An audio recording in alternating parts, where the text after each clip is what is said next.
Hello everyone.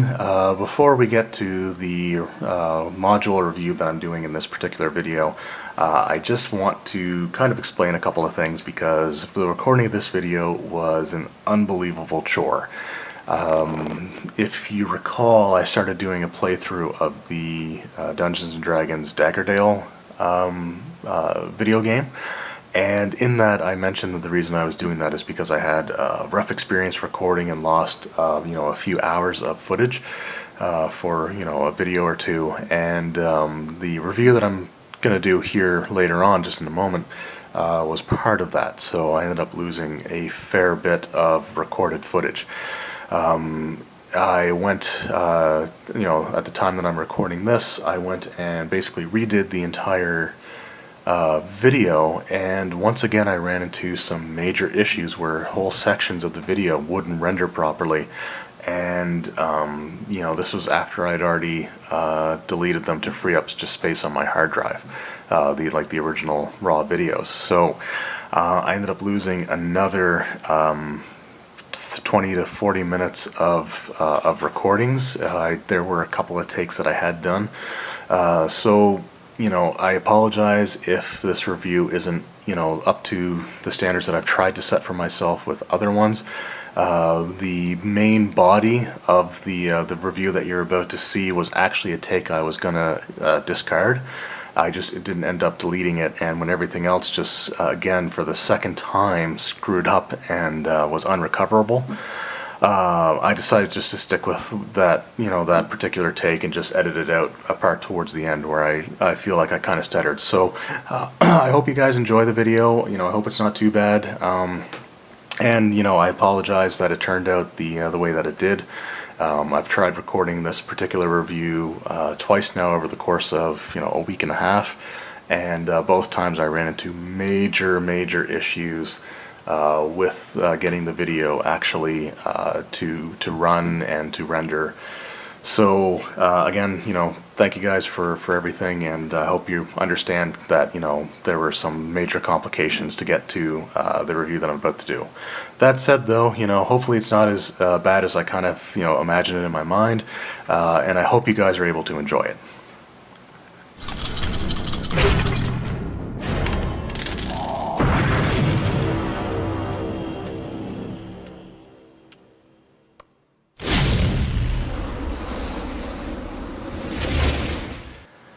Hello YouTube, Dave here again. Welcome to another installment of my classic modular reviews, and today we're going to be looking at an adventure that was voted on by you, the viewers. So a couple weeks ago I had posted a video poll asking you to vote on which of three possible modules you wanted me to review next.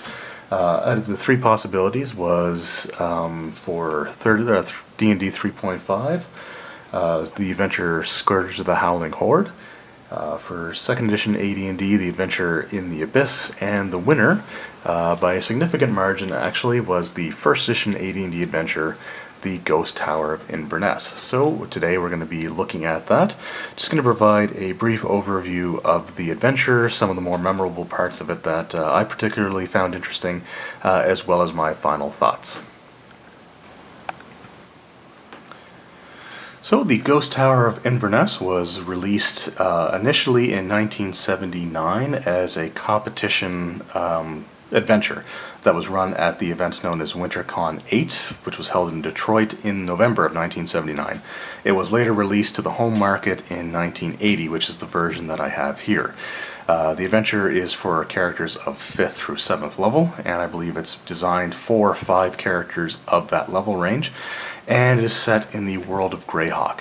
The basic premise is an individual known as the Great Seer of Ernst tasks a duke, in this case Duke Justinian Lorinar, with finding adventurers to retrieve an item known as the Soul Gem, so this ancient relic.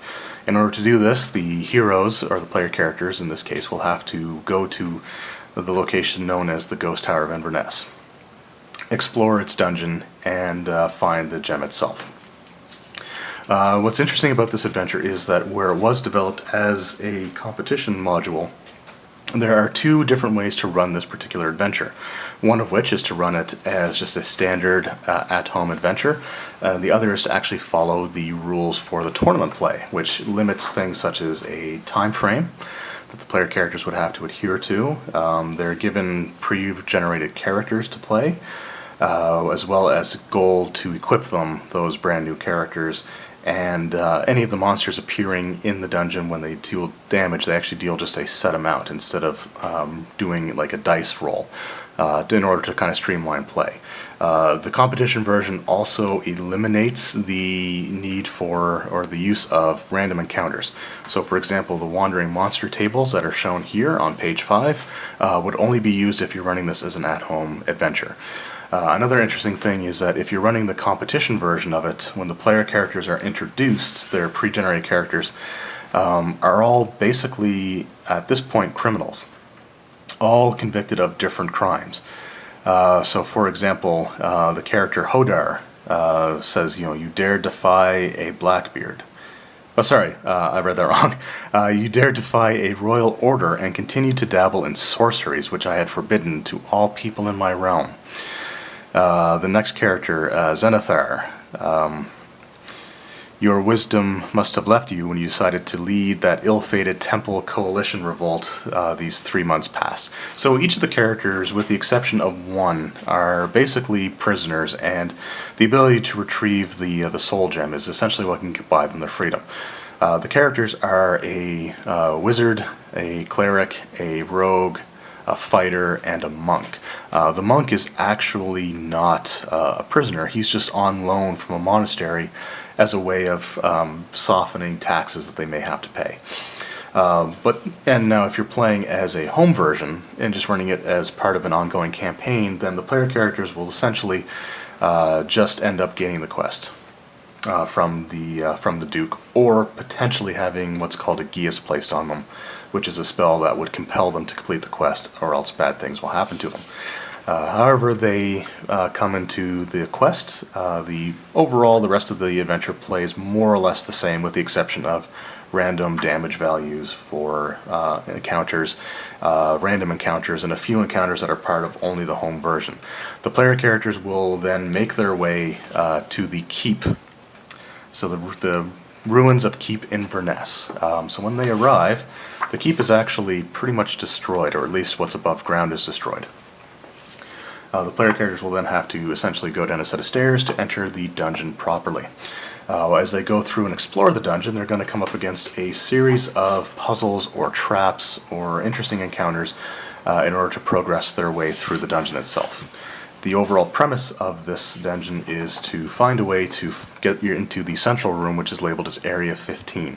In order to do that, the player characters will have to assemble a 4-part key that comes in the form of just this sort of metal square. Each of the pieces, as you can see here, is one of the visual aids that comes with it. So each of these would be 4 separate pieces that magically fuse together when touched together in the proper order. So one end of the key would be sort of rounded, and the other would be sort of more of concaved, and they just kind of go together. So amongst the more interesting traps or puzzle rooms in this dungeon, some of the ones that are more memorable, or the ones that stick out sort of the most to me, is one of the first rooms that they come to, or could potentially come to, is filled with bugbears that are basically held in sort of a temporal stasis. Each time the player characters enter the room through one of the doorways, the 4 bugbears will animate, and the order that they animate in is actually given here on this chart. Now, if you're playing the competition version of this particular adventure, then you lose points the more bugbears animate. So you want to try to come to this room as minimally as possible. But one of the prizes, or one of the treasures that are found in this room, would be a piece of the key, of the metal key. Another interesting room is one that has a crystal pedestal. Now the crystal pedestal room is not actually used in the competition version, so it says here not for tournament use. But the reason that I kind of like this one is, so I'll just read the flavor text here. So it says the room is 30 foot square, the ceiling 10 feet high, a door is in the center of the opposite wall. In the center of the room is a 3 foot tall crystal pedestal and an 8 foot diameter crystal sphere or crystal ball on top of it. There are engravings on the pedestal, and there seems to be movement within the ball. Upon examining it more closely, you see that there are 4 different but unidentifiable shapes moving inside the crystal ball. The engravings on the pedestal are 4 unfamiliar words. So the way to solve this room, and the only way to get through the door on the opposite side, is to decipher the runes, which we have here. As you can see, just tilt this up a bit. So we have Ixam, Arastal, Pentugo, and Murg. Saying one of these phrases will cause a creature to emerge from the orb. The creature will attack and fight to the death immediately. But the 4 creatures are a carnivorous ape, an ice toad, a minotaur, and one of my favorite monsters of all time, the owlbear. In order to overcome the puzzle, the characters have to summon at least one of each of these types of monsters and defeat them. Once that's done, they can move on. Another interesting encounter has the player characters going up against an Umber Hulk, and I've got to be honest, I've always kind of forgot that the Umber Hulk had a set of eyes in the middle of its head. I'm used to the more contemporary images of it that have like the giant bug eyes, but don't really focus a whole lot on the middle eyes. So for example, the Umber Hulk miniature that I have here only has the giant bug eyes, so that's something that they kind of got rid of. So I actually forgot that the early Umber Hulks had like a set of eyes in the middle of their face and the 2 giant bug eyes, which is kind of interesting. But yeah, it's a really cool encounter, and then again, Umber Hulks are a monster that I particularly like. Another one of the more interesting rooms is basically a chess room, where the player characters have to move about the room based off of pieces in a chess game. So depending on where the player characters enter the room, or how they enter the room, it dictates what piece they're supposed to mimic.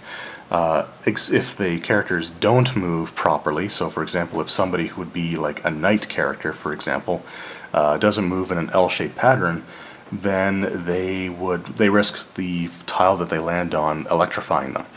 Once they are electrified, that tile becomes sort of a safe square for them to move out of. So each time that they get zapped, it deals 5 points of damage, which, if they don't figure out the puzzle, can add up pretty quickly. So those are some of the more interesting rooms. There are others, of course. I'm not going to go into detail on every specific one, but once the player characters assemble all 4 of the key pieces into one, they're able to enter the central room. Now again, one of the interesting things about the dungeon itself is that when the characters first come to it, the keep itself, or the ruins of the Tower Inverness, is just a massive pile of rubble. But when the characters assemble the keys and enter the central room, something unique happens. After they're in there for a few moments, the flavor text reads, colors swirl before your eyes, your stomachs churn, and suddenly the pressure stops. You notice that a 5 foot diameter hole has appeared in the center of the ceiling that was not there before. So once the characters enter the room, and after a short period of time, the adventure telling you to basically quietly count to 10 on your own, sort of like a slow count, I guess, the player characters are basically slammed to the floor. If they're sitting in a chair, then they're just kind of pushed back in the chair. If they're slammed to the floor, they end up taking damage. But as this happens, this is where they see like the colors swirling, and then this hole opens up in the ceiling above them. And when that happens, they can actually climb up through the hole and enter the ghost tower, as it's referred to. And entering the ghost tower is something that they shouldn't, if they kind of think about it logically. Area 15, the central room, was directly underneath where the collapsed the ruins of the tower was, but now they can actually climb up into it. And the reason for that is that they're actually sent back in time to a point where the tower still stood. The tower itself has 5 different levels to it. The first 4 of which are based off of one of the elements. So the order that they go in, I believe, are air, earth, fire, and water. And each of these rooms has sort of their own unique thing about them. Like some of the rooms have anti-gravity, the air level, you're fighting flying enemies, including the possibility of fighting a pterodon, like a dinosaur, if you're running the non-competition version of it. So each of these areas has sort of their own kind of, you could consider them to be a boss monster. So we have, for example, a Heracrosphinx as sort of the main encounter in the air level. The earth level, the player characters face a Medusa. In the fire level, the main encounter is a fire giant, and in the water level, the main encounter is an Ixtixatl. I've never actually learned how to pronounce that, but basically just sort of like a giant, sort of like a stingray type of creature. Once the player characters manage to get through each of the elemental rooms, they then find themselves in the jewel room. So the jewel room, which you can see here in the back cover, just the player characters come up through what's shown here is 33. So in the center of the room is the soul gem. It just stands atop a pedestal. It's also surrounded by a magical barrier the player characters will have to destroy in order to be able to retrieve the gem. You may be wondering why it's kind of broken up in almost like a pie chart with some numbers around it. And the reason for that is that on each round the gem will activate and fill one of these sections with basically a beam of light. Anybody that's in that area as this happens will have to make a saving throw. Failure to do so will actually result in their soul being ripped from their body and absorbed into the jewel itself. So if you're running the competition version of this adventure, it actually gives you the order that the gem would activate into, so which sector, so like 6, 7, 1, 4, and so on. The adventure ends when the player characters destroy the magical barrier containing the gem, retrieve the gem, and use an item that was given to them before they made their way to the keep, which is known as an Amulet of Recall. It's just a medallion that they can press this jewel at the center of it, and it teleports them back to Duke Lorinar's keep. Once that's done, the adventure is essentially over, and that's sort of Ghost Tower of Inverness. So it's an interesting adventure, and it's one that I think is kind of cool, but there's a few issues that I kind of have with it.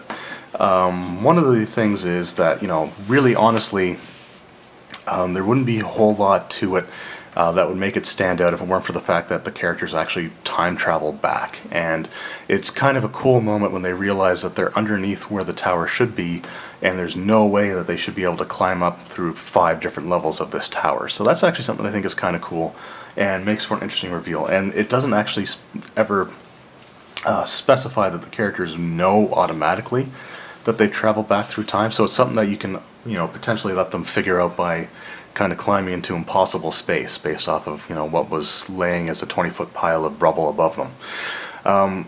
Overall, though, I like a lot of the puzzles that are in here. I like the idea of the room with the bugbears animating each time the player characters enter. I love the chess puzzle room. One of my favorite rooms or locations in the 4th edition D&D Essential Starter Set is a chess-themed puzzle room as well. Except in that one, it's the monsters that move in accordance with the chess piece, and the player characters are free to move around however they wish. So that one I think is really cool. It's awesome to see things like Umber Hulks and Owlbears and just a lot of the classic monsters used, and the orb that the player characters have to release creatures from in order to progress is, again, something that's actually kind of interesting. For me, where the adventure kind of falls flat is when they enter the ghost tower itself, and it just becomes a series of rooms that are just based off of the elements. And this is not something that I think was really well spelled out beforehand, and it doesn't seem like there's a whole lot presented in the dungeon leading up to it that would sort of justify the elemental rooms. I think what I would have liked a little bit more, rather than just having these elemental rooms at the end of the adventure, would have been the idea to have had the player characters enter the dungeon somewhere, and they can, instead of using these stairs to go up to the surface, they use them to go down into a particular chamber. Each of these chambers could be dedicated to one of the elements, and if the player characters defeat each of the boss monsters, so to speak, and then they recover a piece of the key. I think that's how I would probably want to run it.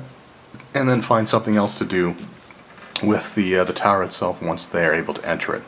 It's not that the elemental rooms aren't interesting. Sorry, excuse me. But I just feel that it just, I don't know, I just don't like the way that it kind of devolves into that at the end. I mean, the time travel thing is really cool. I'd like to have seen a way that they sort of integrated that a little bit better, or make it a little bit more noticeable, so the player characters can kind of have that eureka moment, because they may not necessarily think of it. They may not have the spatial awareness to know that the central room that they were in is below where the tower should have stood. So it's always possible that that aspect, which is one of the cooler things about the adventure, could potentially be lost on the players. So those are the only really issues that I had with the adventure itself. So just to recap those just quickly, the two issues that I kind of had with it is that the time travel aspect of going into the tower I don't think was necessarily fully capitalized on, and I would have liked to have seen something that more effectively got that point across. And the second fact was the way that the elemental themed rooms were used, and how I would probably want to rearrange them and do something different with the tower itself, to make the elemental rooms something that, you know, unlock or provides the keys that can get you into the tower itself. Now that said, you know, with those two things out of the way, I still really like this adventure. I like the fact that it's sort of a combination of puzzles and combat in a pretty healthy mix of the two. Especially, you know, back in the first edition AD&D days, you could get modules that leaned more heavily towards one or the other. So this one is, again, a pretty healthy mix. And for the most part, anything that I've seen regarding the Ghost Tower of Inverness has been looked at pretty favorably and generally gets reviewed rather well. That said, there were a couple of reviews that I have seen of this, or I've read through this, and I found that there were a couple of complaints that seemed to be prevalent amongst any of the ones that were sort of negative towards the Ghost Tower. So I just want to address those 2 points and kind of explain the reason why, you know, I don't think that they should be looked at the way that they kind of were by those individuals. So the 2 issues tend to be, number one, the fact that people complain that the adventure is very linear. The player characters are given the quest, they're taken to the Ghost Tower, they have to go through and explore the dungeon level in its entirety in order to get into the tower itself, which they have to go through in its entirety in order to reach the gem. Once they retrieve the soul gem, they can just use an amulet recall to get back. So the linearity was one of the things that was discussed as a negative. The other negative that I come across a few times is the lethality of this particular adventure. And, you know, I don't want to mince words. This can be a very potentially dangerous and lethal adventure. And there's 2 encounters that very specifically, to me, drive that point home. And that would be the encounter with the Medusa, if I can find her here. So in the Earth Elemental Room, the encounter with the Medusa can be particularly lethal, where she can actually petrify. And anybody who fails their saving throw and becomes petrified is effectively, you know, dead and out of the adventure. The last one is the Soul Gem, which again is the final encounter, you can say, in the dungeon. And the way that it works is, again, if the player characters are standing in a section of the room when the Soul Gem activates, then, you know, again, it's a simple save or die situation. If the player characters all happen to be standing in the exact same section of the room when the gem goes off, there's a potential that they could all fail their saving throws and experience a TPK. So again, those are things that, you know, I've heard as common complaints about the adventure, and I don't necessarily think that they're fair based off the way that the adventure was originally designed. So I think it's important to remember that this adventure was originally done as a competition adventure. So the module itself was designed in such a way that it was meant to be played in a very limited time frame, which explains things like the linearity of the dungeon, as well as the lethality can also be traced to the fact that this was a competition-based module that was meant to be run at conventions. So when it comes to lethality, part of playing through these events at conventions or organized play events is to go through a challenging adventure and try to come out on the other side. So being able to survive the adventure is in of itself a major accomplishment, which works really well in the tournament versions when you're playing this at like a convention, for example. But when you modify this for the home adventure, for the home campaigns, and you're plug this into an existing campaign that you're running, then it does run the risk of spoiling a lot of the DM's plans, or killing off a lot of potentially beloved characters. So the home version is actually technically even more lethal, based on the fact that there's more encounters that are done in the home version that aren't in the actual competition version, which is interesting. But again, I can see how looking at it from that perspective makes it something that players may not necessarily enjoy going through, just because of the fact that it's so easy to potentially die. So that's probably something that should have been modified somehow, because if you really look at it, in the competition version, the monsters all do set amounts of damage, which is usually average or slightly below average, depending on what dice you would roll. But if you're running it at home, then you're rolling the hit points, or rolling the damage, and you're adding extra encounters, and you have the Medusa that can petrify, and the soul gem that can suck your soul out, all in the same adventure. So I do see where that comes from, and I think it's, again, probably because it's a remnant of the fact that the adventure wasn't really designed initially to be a home module. It was designed to be a challenging adventure for a competition. Now, the thing that I do like about it, as I mentioned earlier, is I really like the mix of the puzzle aspect as well as the encounters. So it's one of those dungeons that you can't just charge into, head first, and expect to come out alive on the other side. But it's not also so bogged down with puzzle scenarios that it becomes a bit of a tedious grind or a tedious bore for people that aren't particularly fond of puzzles or riddles or things along those lines.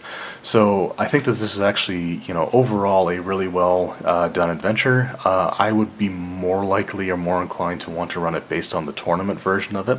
I actually like the tournament introduction where the player characters were essentially prisoners and were given the quest as a way of pardoning them. I think that even if I ran this in an ongoing home campaign, I would probably want to incorporate that into the setup for the adventure. So have something happen where the player characters end up getting arrested, and then using this as a way to kind of get them out of it. But like I said, overall, I actually really like this adventure. The thing that's kind of unfortunate for my copy is that I am missing several of the characters. So the only two characters that I actually have are the cleric and the thief. So I'm missing the fighter, the wizard, and the monk. I have found a PDF online, so I'll probably end up, even though I don't normally like doing this, I'll probably end up printing off the characters that I'm missing, as well as any of the visual aids that I may not necessarily have. But I do have, things like the record sheet and the scoring sheet, which is kind of cool. So I do like that. But overall, like I said, I actually really like this adventure, and I think it would be absolutely fantastic to run, but I would tweak it a little bit myself personally if I were to run this. So that was my look at the Ghost Tower of Inverness, and what I'm interested to know is anybody that's watching this video, what are your experiences with the Ghost Tower? Like, if you played through this adventure, how did it go for you guys? What were the rooms that you may have remembered the most? And there were quite a few rooms that I really didn't discuss in detail, so if any of those rooms were ones that were some of your favorites, then please let me know in the comments below. I'd really love to hear what you guys' experience was when it came to this adventure. And the other thing I'd like to know is if it was run for you guys, or if you ran it as either the competition version, the tournament version, I guess, or the non-tournament version. So that'd be something I'd like to know as well. I'd like to thank everybody who took the time to vote on which module you wanted me to do the review for, and I really liked that sort of interaction, so that's something I want to keep doing going forward. So in the next week or so, there should be another video up with three modules to choose from there. The two that didn't make the cut, so In the Abyss for 2nd edition, as well as Scourge of the Howling Horde for 3.5. They're going to carry forward, and you'll be able to vote for either the two of those, as well as a third module that I'm going to be throwing into that as well. So again, thank you for everybody who took the time to vote on this.